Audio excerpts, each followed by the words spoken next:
know, like people in IT are so nice, but I always feel for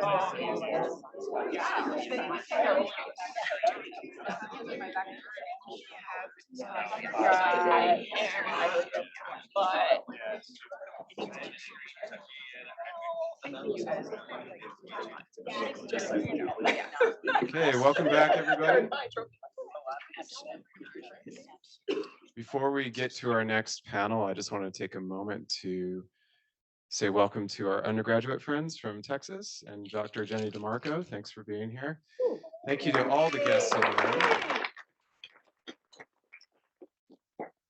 And I want to reflect on something that Kristin shared, if that's okay, that it feels rather miraculous to Kristin that here we are, and there's a defined project. And the project might change and evolve, but here we are nonetheless. And I'm sure a lot of you in the room are feeling that, and I just want to congratulate you on this milestone. Also, when we look around and we watch these presentations, we are just so proud of the incredible work you all are queuing up. So well done, everybody. And with that, we have a panel from Kristin, Taylor, and Kelsey. Take it away.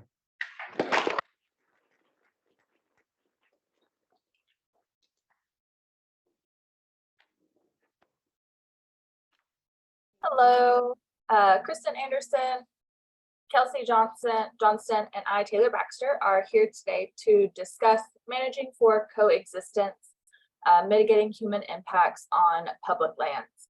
My project is focused on southwestern Idaho and areas of critical environment concern, or ACECs, and how the multi-use nature of the Bureau of Land Management impacts these unique areas.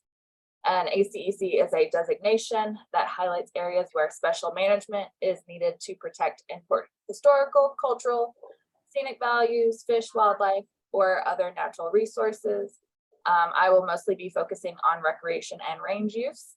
The data I am collecting will be used to help inform management processes for future recreation and range usage within the ACECs. On to Kristin for her to tell us about her future project. Thank you, Taylor. My project focuses on dispersed camping management in 2 public lands areas in Maine that are experiencing social and environmental impacts that are inconsistent with the desired management conditions due to overcrowding and high use. Camping is among the top 5 recreation activities Americans participate in. And studies show that participation in camping has increased by nearly 30% each year for the last 3 years. This trend is expected to continue because many people think of camping as the gateway outdoor recreation activity. So as land managers in Maine observe increased pressure on recreational resources, they need to work towards sustainable strategies that promote coexistence between recreationists and natural resources and balance the visitor experience with dispersed desired management conditions. Excuse me. And on to Kelsey. Thanks, Kristin. Hi, everyone. I'm Kelsey Johnston, and my project is on social tolerance of reintroduced wolves in Western Colorado. Humans have historically had a huge impact on wolves in Colorado, hunting, trapping, and poisoning them to extinction, and now we are reintroducing them. There will be paws on the ground by the end of 2023. Wolves will often find ideal habitat on public lands, especially our national forests. And so I will be interviewing diverse user groups of the Grand Mesa, Uncompahgre, and Gunnison National Forests to better understand tolerance and intolerance of reintroduced wolves and how we can best manage for improved coexistence in the future. And now let's turn our attention back to Taylor for a more in-depth discussion of her project, also helping to mitigate human impacts on our public land.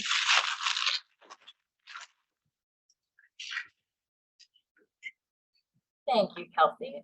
So again, my project is the monitoring of areas of critical environmental concern, or ACECs, in the Oahe Mountains in Idaho. These ACECs are specially designated, again, areas in specifically BLM, or Bureau of Land Management, public lands. The Oahe field office, which is the field office I work in, has a total of 12 ACECs. There's a total acreage of 1,660 167,372 acres. Of the 12, only 2 are not designated for special species plants. And one problem that they have found is that the resource management plan kind of vaguely describes on how often and how to monitor these ACECs. So that's one part of my project, is also coming up with a plan for future monitoring. Next slide. Oh, it skipped a slide. Sorry. There we go. Okay. So these are the ACECs that I will be monitoring. These 6 haven't been monitored since the early 2000s, mostly due to the lack of staff or extreme fire occurrences, which unfortunately are nearly a yearly event in Idaho, and a lot of them are human caused in recent years. So one of the main reasons that I am monitoring 2 of these specific sites, Jump Creek Canyon and North Fork Juniper, is because of an increase in recreational use. Jump Creek is an awesome little hike down to a waterfall. This picture actually is me standing on the canyon above, looking down into the parking lot. It was like 110 degrees that day, so there was no one there, which is surprising. When I got there, the parking lot was full. So by the time I took this picture, people had left. They were like, it's too hot. But you can see the wear in the trails. So that's one thing that we're monitoring, seeing how we can fix that. So unfortunately, because of where it's located, the Walkie Field office is the least developed recreationally out of all the field offices in Idaho. So that is kind of why I'm really focusing on like Jump Creek Canyon, North Fork, and even the Squaw Creek, because they are waterways and it's hot, so people like to go where it's cooler and there's water. Next slide. So for my methods, it's a lot of on the ground field work. I'm seeing what plants can be identified, the composition of native plants versus invasive species. Big invasives are cheatgrass and Medusa head. Lots of pictures that are GPS referenced. That's one thing that's been severely lacking in past surveys. I'll also be collecting range utilization from cattle use from our range techs. And then in the riparian ACECs, I will be doing stream flow monitoring or measurements. It's typically done after snowmelt. The picture of me actually doing that back in May in a different ACEC in a different field office. So in the high recreation sites, I will also be doing car counts for site usage. And now on to Kristin for more information on her project.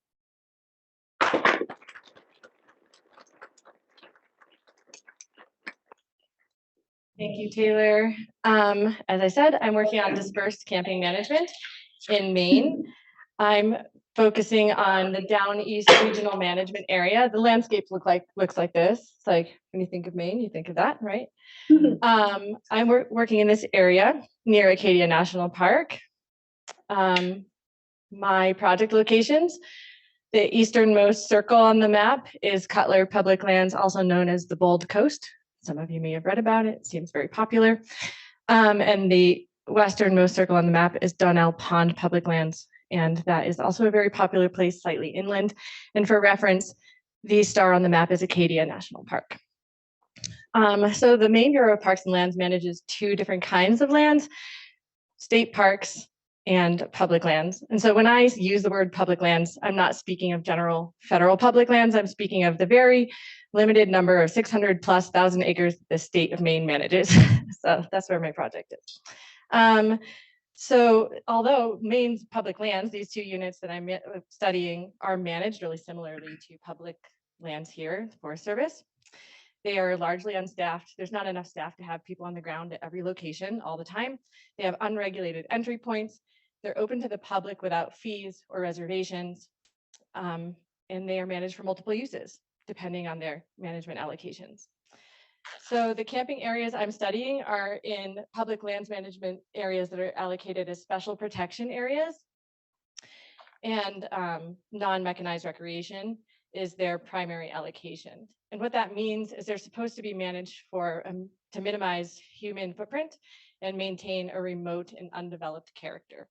And currently, the level of use that these sites receive is incompatible with that management allocation. My work will quantify visitor use by counting campers and cars and campsites. And I will also measure campsites, survey the current conditions by measuring their aerial extent, vegetation loss, and soil loss. I'm going to survey campers and elicit feedback on their camping experience. And I'll get a little bit more into that later. And I'm going to research development, mitigation, and management strategies or alternatives that can be used in the upcoming management planning process. Currently, the management plan for this area is expired, and they will be going into a management planning process next year.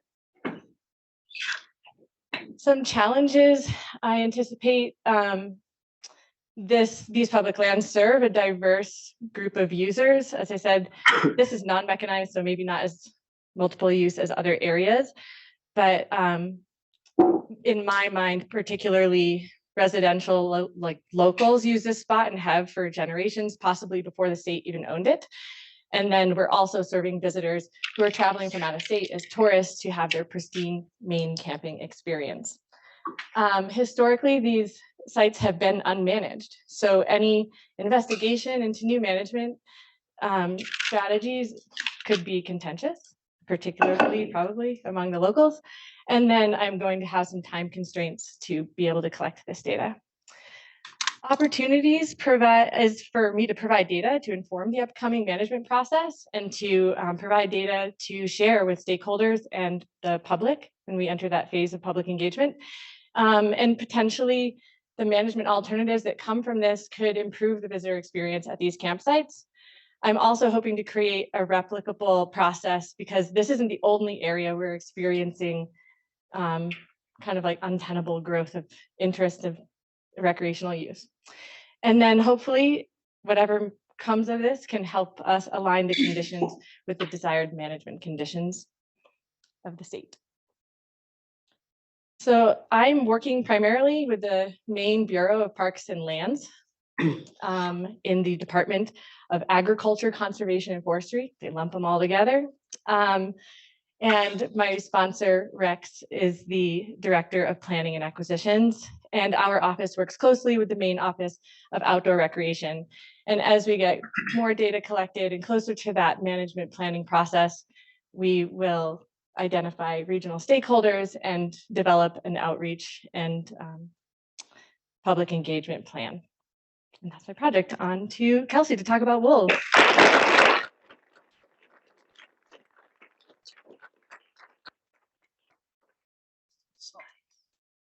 Thanks, Kristin. Again, my project is focused on social tolerance of reintroduced wolves in Western Colorado. Just so we're all on the same page, I'll start by going over some basics around the upcoming wolf reintroduction in Colorado.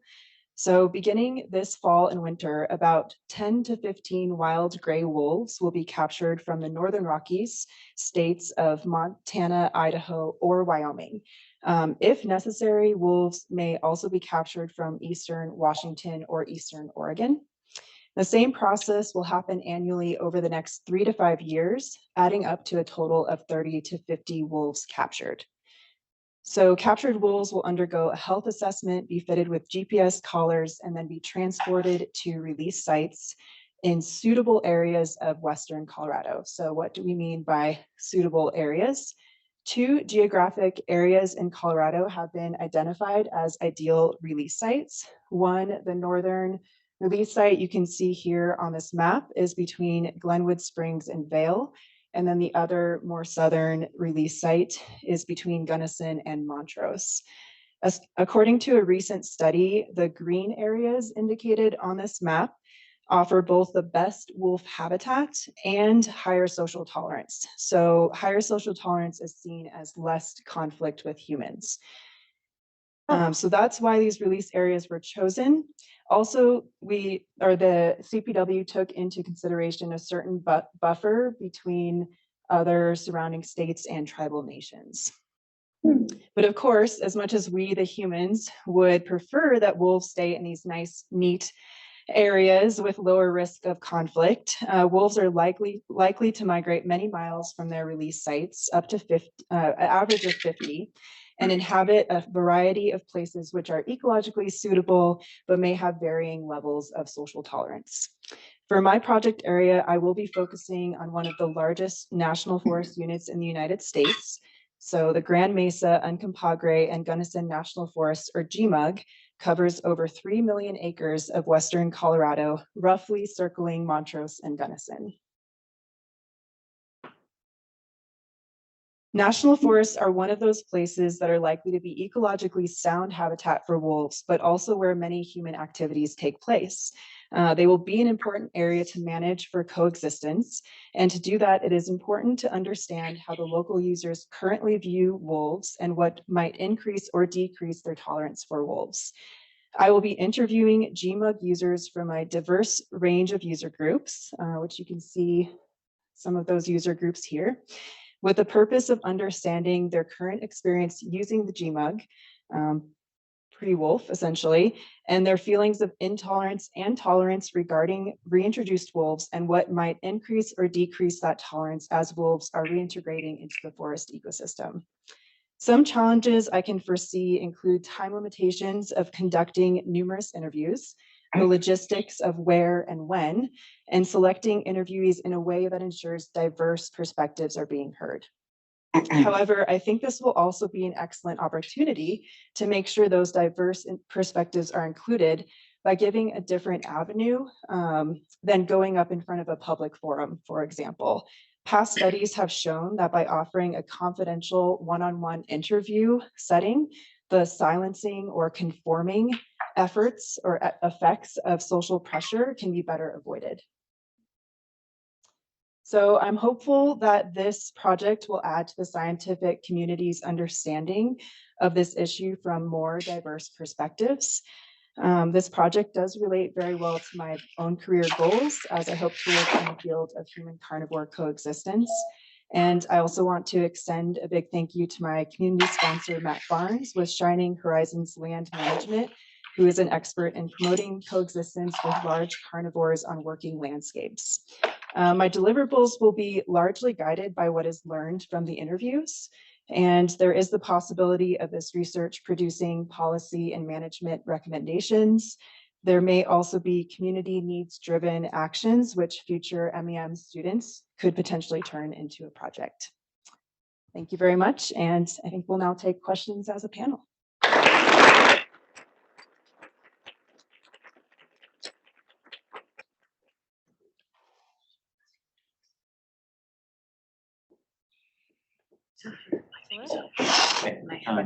Kelsey, are you conducting these interviews mainly before or after the reintroduction starts, or both? Are you in both? Are you comparing? So thank you for the questions. So my research will be likely fall intensive, mostly due to winter. I live in Montrose, and so driving all over the place, even getting up here to Gunnison, once we get past a certain time of the year, is going to be prohibitive. And so I'll be doing a lot of fall intensive interviewing. So it'll be mostly before, and also the initial wolf reintroduction before the end of this year will only be in the northern region. There will be no wolves reintroduced this year between Montrose and Gunnison. So it's very unlikely that anyone I'm interviewing is going to be interacting with wolves before I interview them. Another question for Kelsey. I wanted to know your thoughts on, are you going to do any interviews on the areas that actually already have wolves, like Walden, and see what the conflicts have arisen there? I'll be constricting my areas of interview to the users of the GMUG. And so there may be a possibility that those users, of course, have gone to places where they've interacted with wolves, and that may come up in the interviews, and that would be very interesting to hear, you know, because it'll be more of an open-ended interview setting. So there'll be opportunity for those types of things to come up if people have past experience with wolves.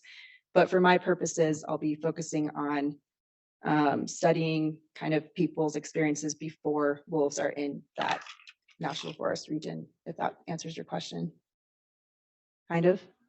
Yeah, I guess to add on to my question, it would be interesting to see what the impact is there on people that it already came to them and it was already not even, it wasn't a reintroduction, it was just a dispersion compared to an actual reintroduction. And there's definitely a lot of controversy. This area in particular, Montrose County, has stated that they are a wolf sanctuary area, for example, where they don't support the wolf reintroduction, but they would allow wolves to come in by what they call natural, like rematriculation, essentially, like coming down from northern regions. So there's a big conversation going around that.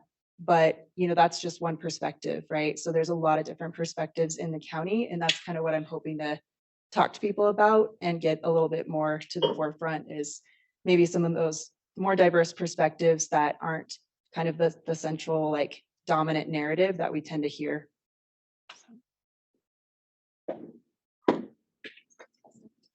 This is for Kristin. How do you plan to collect the data from recreational users, being that you said it's like largely dispersed camping, and they could kind of be anywhere and the like entrances are unmanned? I'm glad you asked that question because I can clarify. The Maine public lands has some designated camping in the popular areas on beaches and things like that. And they also allow dispersed camping.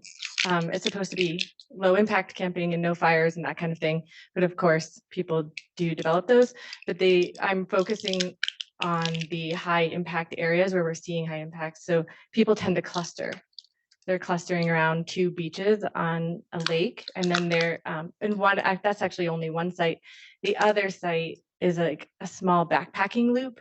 So they have 2 areas. They're all walk-in or boat access. So the first on the lake has 2 clusters, and to get to them, you can walk between a half mile and 2 miles, or you can boat and ride about 3 miles. So it's pretty accessible. The other site is a small backpacking loop. It's about a 10 to 12 mile loop, and there are 5 designated campsites on that property. So I'm kind of doing this combination of exploring what the designated camping situation is looking like and what those dispersed camping pop-up campsites are doing. And they tend to cluster. So it'll make my work a little easier.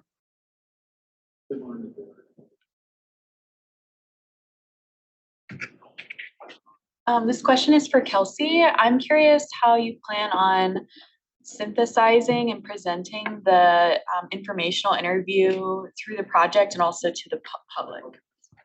Great question. Yeah, so qualitative studies are always different than quantitative, of course. They're much less generalizable. And so typically how they're presented is in a more informational role. And so you can draw themes, and I'm hoping that through doing enough interviews, I'm aiming for 20 to 25.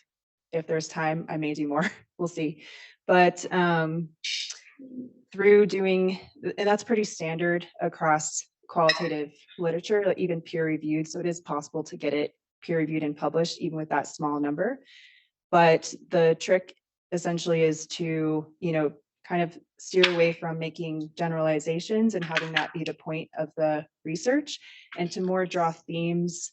We'll be doing coding and theming of the interviews. And so if there's common themes that arise, or even sometimes the outliers are interesting too.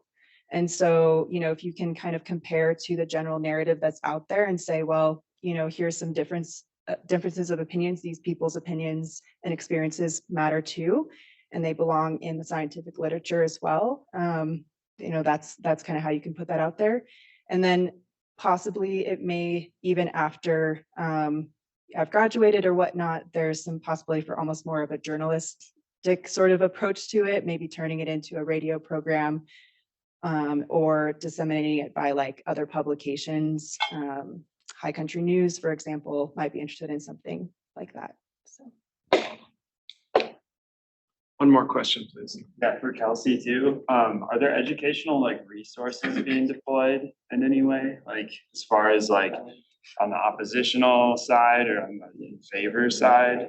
Like That's a great question. So there's a ton of information out there, but I think one gap that I've seen and why I chose the GMUG area in particular is that generally the USFS stays away from dealing too much with wildlife as kind of a general policy, although because the wolf is listed as an endangered species in Colorado, they are legally obligated to essentially have a say, but there tends to be a bit more of a that CPW sort of stance when it comes to wildlife issues. And so I think that one of my potential goals is to see what users of the GMUG are needing. Like, do they need signage? Is there signage that's happening? Is there information for people who come into the area and are going into new, now it's wolf territory. Do they know it's wolf territory? How do they know to like not follow wolf? And maybe just provide some recommendations that could be used. And of course, there are already things going on, but if I can provide some recommendations and maybe help that process have some backing, I can see that as being a positive. So hope that answered your question. Sally, did you have a question? Yeah, this question is for Taylor, and this is a little bit off subject. You're a Pathways student in Idaho, Pathways intern, and I wondered if you could explain a little bit briefly how you got that Pathways position and what your experience has been being a Pathways student. Yeah, so I, applied on USA Jobs. I filled out like their template for my resume. The hiring managers that I had talked to previously were like, yeah, we like this better. So that's what I did. I'm an outdoor recreation intern. So my experience has been a little bit different than a lot of the other pathways here. I literally go outside every day. It's fantastic. I do interact with the public a lot. Especially like when I go out to like Jump Creek Canyon, it's become very, very popular. There is a lot of trash pickup that I do. But overall, I greatly enjoyed it. I'm really liking this area. One of the biggest things is being flexible on where you go, what you do. Be prepared to pivot at all times. Thank you, Taylor. Let's thank the panel.